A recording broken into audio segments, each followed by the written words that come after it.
Banks do not fear XRP because it is risky or speculative. They fear it because it removes their role in the most profitable part of global finance, cross-border settlement. This is not a debate about crypto adoption. It is a structural conflict over who controls liquidity, time, and transaction revenue in the global banking system. In the evolving architecture of global finance, few digital assets have generated as much institutional tension as XRP.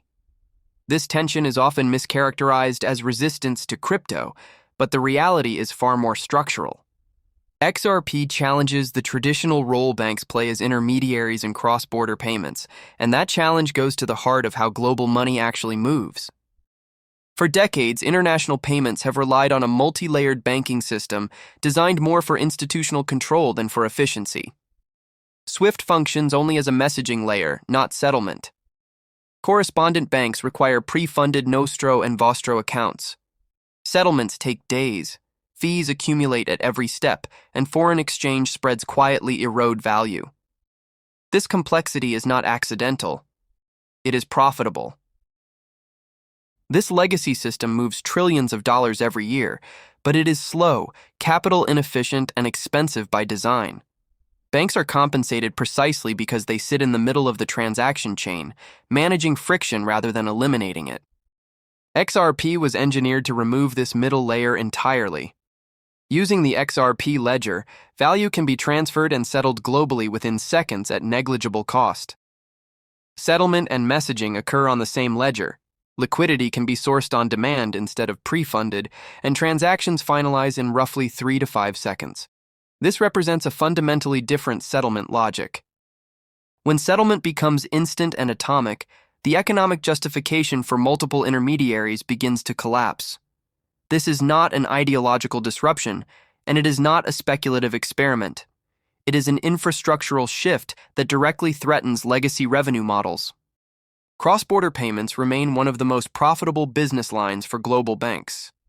Combined revenues from fees, spreads, and treasury services are estimated well above $200 billion annually.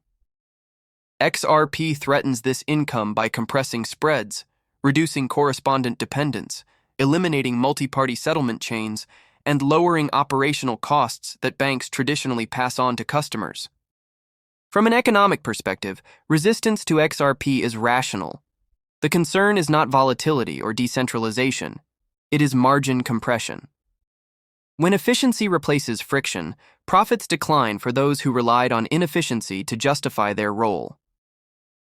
This conflict became visible during the U.S. Securities and Exchange Commission's legal action against Ripple Labs. While publicly framed as an investor protection case, the proceedings exposed deeper regulatory uncertainty around digital assets designed primarily for utility rather than speculation. The court clarified that XRP itself is not inherently a security and distinguished between institutional sales and secondary market transactions. Rather than eliminating XRP, the case provided regulatory clarity and revealed the limits of enforcement-first approaches. It also reinforced the distinction between speculative tokens and infrastructure-focused settlement assets. At the institutional level, the Bank for International Settlements has repeatedly emphasized the need for faster, cheaper, and more transparent cross-border payment systems. While the BIS does not endorse specific tokens, its published frameworks consistently promote atomic settlement, liquidity efficiency, interoperability between jurisdictions, and reduced settlement risk, principles closely aligned with what systems like the XRP ledger already demonstrate. These signals indicate that blockchain-based settlement layers are no longer viewed as experimental. They are increasingly treated as potential components of future financial infrastructure. Recent developments in real-world asset tokenization have further intensified attention on ledger liquidity. Institutional interest in tokenized assets continues to grow. Settlement demands increase as usage scales, and XRP's fixed supply mechanics introduce measurable supply pressure dynamics. While projections vary, the direction of capital experimentation is observable and accelerating. Ripple's introduction of RLUSD reflects an effort to bridge traditional fiat stability with blockchain settlement efficiency. Stablecoins like RLUSD do not replace XRP.